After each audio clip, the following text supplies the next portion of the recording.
Apple just had their big September launch event today for the iPhone 16, amongst other products. Almost always, I watch Apple events. I've been a big Apple product enthusiast for a while. I own a couple too many Macs.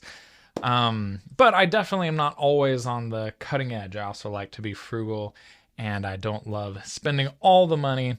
But that said, these events are definitely interesting to me and I like seeing what new features are coming out. That said, today I'm actually taking a very, very different approach because normally I watch these events, but this morning I actually wanted, before the websites were taken down, I wanted to film little reviews and summaries and overviews of the websites, really looking at them and seeing what kinds of marketing strategies Apple is using on their pages for the products that they just discontinued because they just came out with new products, which means they're discontinuing old products.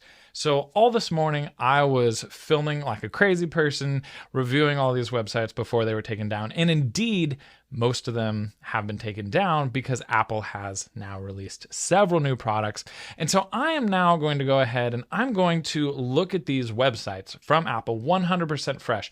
I am a professional marketer and a professional web developer, so I'm going to look at these websites from that perspective and see what I think Apple's doing well and where maybe I would approach things differently. Obviously, there's no 100% right or wrong way to do marketing. It all really depends on what results that you get. And so, Apple's a huge team. That doesn't mean huge, there's plenty of huge teams, well-funded teams that often get marketing very, very wrong. So just because Apple's a well-funded company and just because they've done well historically doesn't mean that all their marketing is perfect. So I'm going to give my take on where I think maybe they could reapproach some things, but obviously they're doing a lot of things well. And so I want to look at that too. But in particular, I'm going to start by looking at their main site. I don't know what the official announcements are. I haven't seen any of it, so I'm going to go in fresh. I'm going to look at their main site, and then I'm going to review as individual videos. I'm going to review each of the sales pages, each of the product websites for all of the product announcements that they had today. So this is going to be quite a little series of videos. You're welcome to stick around for this one. You're welcome to check out the others later. I'll put them all in a playlist or something. I'll make sure that they all go together. But yeah, let's go ahead and jump in. The first thing I want to do is I actually just want to cover the new Apple homepage. Apple changes its homepage all the time. They're probably going to have another event around October or November this year, and they'll change the homepage again. But right now, they just had a big launch, and they just changed the homepage. So I'm going to go ahead and see what they did with the homepage and just actually check out some of their announcements and give my live reaction. So here we go. So we are right here on apple.com, and they have the Apple logo from, I think it was the Glowtime event. It's Glowtime? I think that's what the tagline was. So yeah, a very glowy logo and a cool animation there. They have similar to some of the product websites that I just reviewed. And so again, I checked out the products that the rumor said were likely to be discontinued. I checked out all those websites this morning. They're gone now. I'll make sure that those videos are linked so that you can check those out. They might not all be live yet, so make sure you subscribe to see when those go live if they're not all available yet. But anyway, regardless, there's a pause button right here, and that's a very common thing. Apple is a very animation-heavy company as far as their web design and their websites, and so they have a nice little pause button, so I can stop that if I want, but I can also let it keep going. So right now, the big call to action is watch the event, and that makes a lot of sense because watching the event, if you're actually watching these events, it's a couple hours. They have your undivided attention for that period of time and checking out all the new stuff. And so it's a marketer's dream to have people watch events like Apple's events. So it absolutely makes all the sense in the world to have that as the big CTA right here. See, that's really good. And then here is the iPhone 16 Pro. Let me see. Sometimes I'll make sure that this is refreshed. Okay. All right. So yeah, there's a little bit of an animation there. So yeah, that looks very nice. I really like the word Pro behind it, the lighting effect around it. That looks really, really slick. Hello, Apple Intelligence. Interesting that they're going that route for the iPhone 16 Pro because I did watch the WWDC event that they did this summer, and so I know that the iPhone 15 Pro can do Apple Intelligence, and it would make all the sense in the world. I guess I don't know 100% for sure, but rumors definitely indicated that the iPhone 16 would also get Apple Intelligence. So it's interesting that this is the tagline. I wonder if that's 100% their official tagline for the iPhone 16 Pro. If so, I think that's a weak tagline. Maybe there's just not enough else to kind of make it exciting about it. We'll find out. I heard rumors that they were adding a capture button. I assume that that's this. It definitely looks like a very different button compared to this. I don't know how I love the look of it. Like, it's just very unsymmetrical. It pops out and stands out in a good way, but anyway. So let's see. Built for Apple Intelligence, personal, private, powerful. Okay, I guess that's what Apple Intelligence is. Camera control, an easier way to quickly access camera tools, stunning 4K, 120 frames per second Dolby Vision video, A18 Pro chip, and a huge leap in battery life. Okay, so I have an iPhone 14 Pro. The iPhone 15 Pro was, had a few good things, but definitely nothing major. I'm obviously I do video, like you're watching a video of me right now. But 4K 120 frames per second, like that sounds nice. But that's a pretty extreme video codec, and most people who would be worried about anything that high, like you just probably wouldn't use an iPhone. Not because iPhones are bad. I do tons of stuff on iPhones, but iPhones, there's just a physics reality to like how much light you can get in their sensors. So anyway, that's something. If that's one of their big selling points, then it's a nice to have, but it's definitely not like, I can't imagine many people that being a reason to get it. A18 Pro chip sounds nice. Don't know why I care. And I say that if I click on the website, I'm sure they will tell me why I should care. It's an interesting exercise to think about. Okay, if I have a very short amount of text to communicate a product, then what do I communicate? And do I communicate a whole lot of features and not say much about them, or do I communicate just a few features but say a few things about those features and why they matter? And so anyway, it's always a give and take, because you don't want to write too much in just a little kind of like tagline-esque description like this. So I understand why they're doing this, but yeah, anyway, A18 Pro chip, probably don't care. Huge leap in battery life, depending on how huge that leap actually is, that I could care about. To my knowledge, rumors indicated that the phones would be getting a little bit bigger, so I'm assuming maybe they had a little bit more space, and I think they're also using a stacked battery technology, so we'll see if that's true. Personal, private, powerful, camera control, and easier way to quickly access camera tools. So yeah, so that sounds nice. I know that iOS, what even are they on? My goodness. iOS 18? They're on iOS 18, right? Yeah.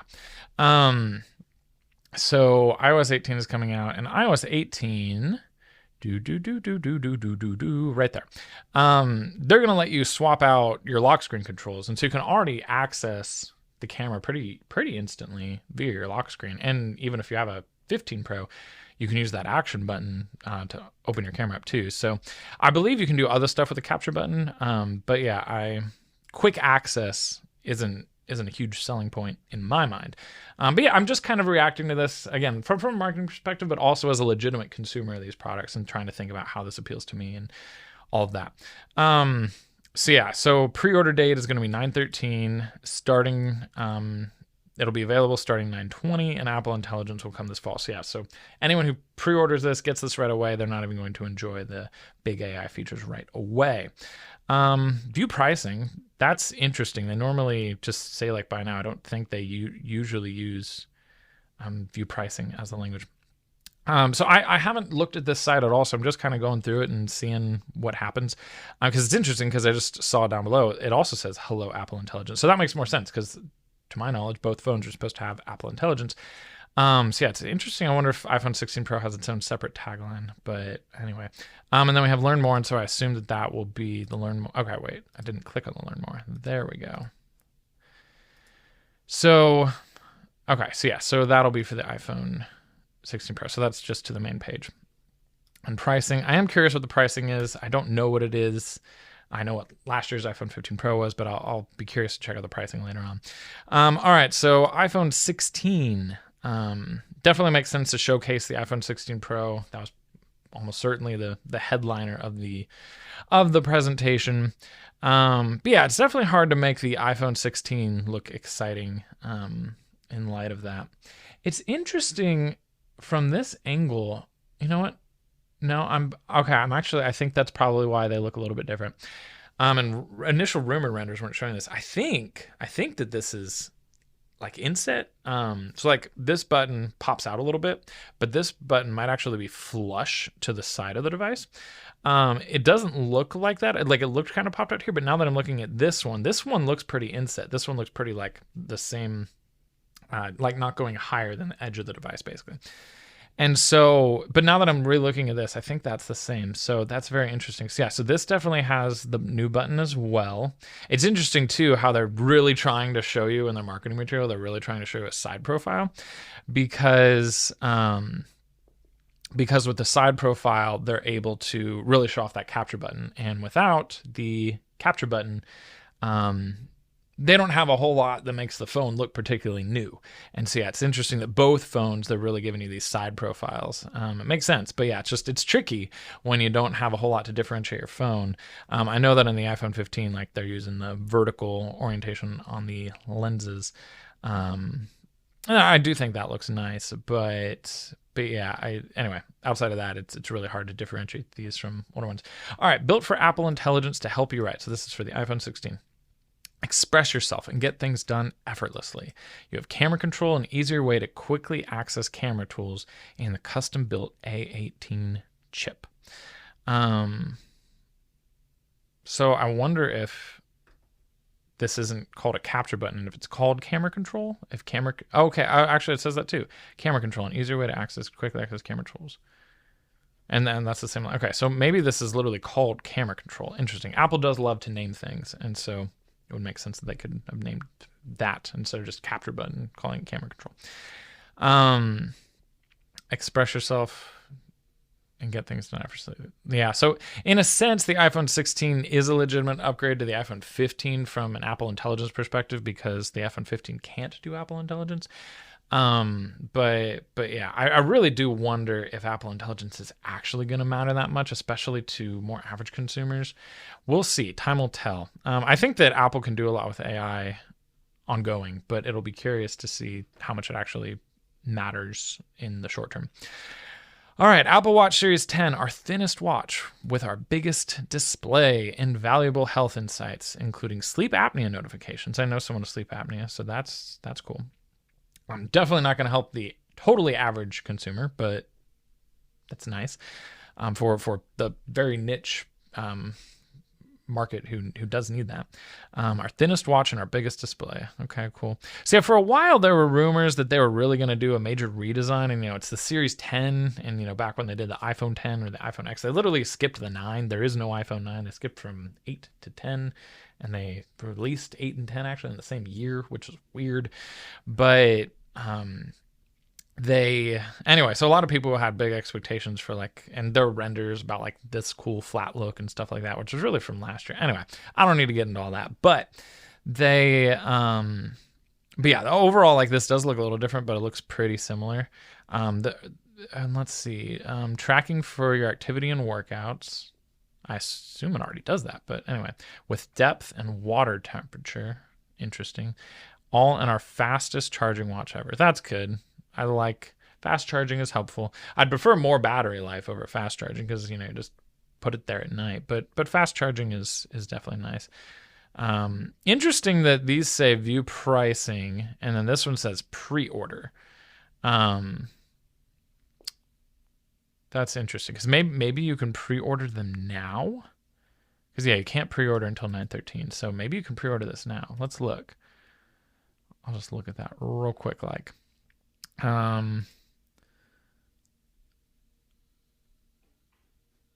Okay, I mean, it looks like you can get pretty far in the process. I don't know. Okay, I'll look at that later when I look more closely at the Apple Watch Series 10. But anyway, all right, let's look at the Apple Watch Ultra 2. So the Ultra 2 is already released. But yeah, the Ultimate Sports and Adventure Watch features a stunning new black titanium case with connectivity, health, and safety features for the everyday. Interesting that they're saying every day, because like the Apple Watch Ultra is really marketed as like a super enthusiast watch.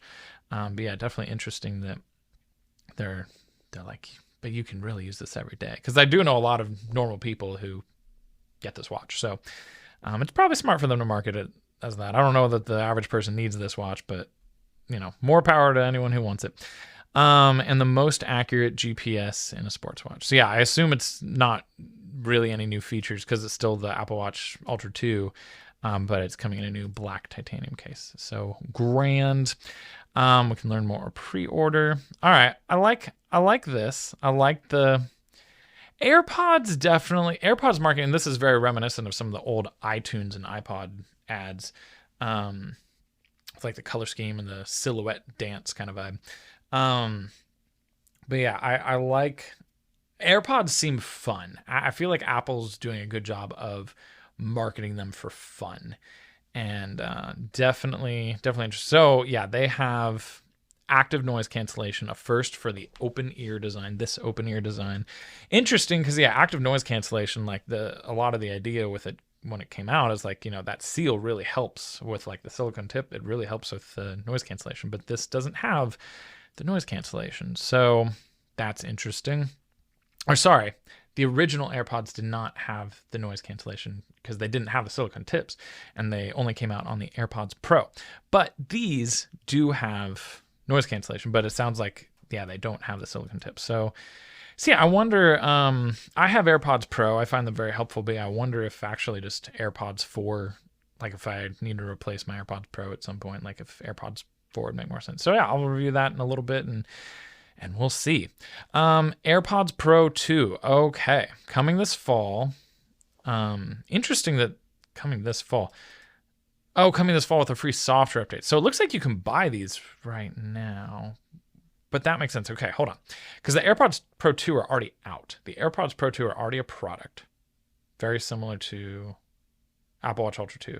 Anyway, interesting how Apple does their pre-orders and what's available now and what's not later. Anyway, coming this fall with a free software update, the world's first all-in-one hearing health experience. Test, aid, and help protect your hearing. That's interesting. That feels like a lot more of a niche feature rather than a pro feature, but sounds nice. I do like something with audio. I do a lot of professional work with audio, and I did tons of audio in college, and it's very, very difficult to visualize audio in a way that makes sense to a consumer. And this animation here, it's not super clear what it's doing, but it looks cool, and it's clearly doing something fancy with the audio. So I think that they're doing a good job. Like, I don't hear anything. Like the site isn't making noise. Once again, yeah, with these animations, you can pause them on. That's very nice. But yeah, so the site's not making noise. So like, how do you visually represent audio? And I think they're doing a very good job with that. So yeah, it looks like it's just the same AirPods Pro 2 as always. It's just they're doing a new software feature. Interesting that they're announcing that with this. Versus like just a typical software update kind of thing. But yeah, interesting that they're making a big deal about that without it actually being a hardware release. But anyway, cool. I guess they're still trying to be like, hey, like AirPods Pro 2 are still really, really cool and even better than AirPods 4. So yeah, makes sense in that level. Anyway, AirPods Max, the ultimate over-ear personal listening experience, now in fresh new colors with fast and easy USB-C charging. So sounds like they might not have updated anything else about the AirPods Max, which would be unfortunate, because the AirPods Max is definitely using like I forget what the internal chip is called, but it's definitely using less strong hardware compared to the very, very small AirPods Pro 2. So it's like it really feels like those should get AirPods Max should really be due for a little bit of an internal overhaul. But perhaps not. We'll have to check that out. Anyway, that is all the main headline announcements from here on the homepage. So I'll have to dive in, and I'm going to go through, and I'm going to look at. I'll commentate on some of the pricing and some of the other things related to their strategy with the product launch in general. But overall, I'm really curious towards their website design. Again, I reviewed the products that this replaced. So I reviewed the iPhone 15 Pro website, the iPhone 15 website, the Apple Watch Series 9, and the AirPods 3 and the old AirPods Max without USB-C. It looks like they're not calling it AirPods Max 2 or anything, but they'll definitely have updated the website. So yeah, so I reviewed those websites earlier today, the web pages that sold those products, and so I'll be very curious what the new updates to the websites are. From a web design perspective, I'm always really interested in that. I love building websites, and I teach people how to build websites on a professional level quite often. And we have lots of materials on marketingfornormalpeople.com for anyone who's interested in that. So I'm going to go ahead and film a lot more videos now. I'll end this one, but I'll make sure to link to the additional videos. If you're interested in a particular product, I'll make sure to have a link down below somewhere and a pinned comment or in the description. But yeah, I'm going to go ahead and go through each of these products, and so you can check that out. Whichever one I do first, I'm not sure which one I'll do first just yet, but whatever that is, you can go ahead and click right here to check that out. And as always, if you want my free marketing crash course where I cover the new fundamentals of modern marketing that drive awareness, grow an audience, and get people to buy from you, go to marketingfornormalpeople.com or click or scan right here. All right, catch you later.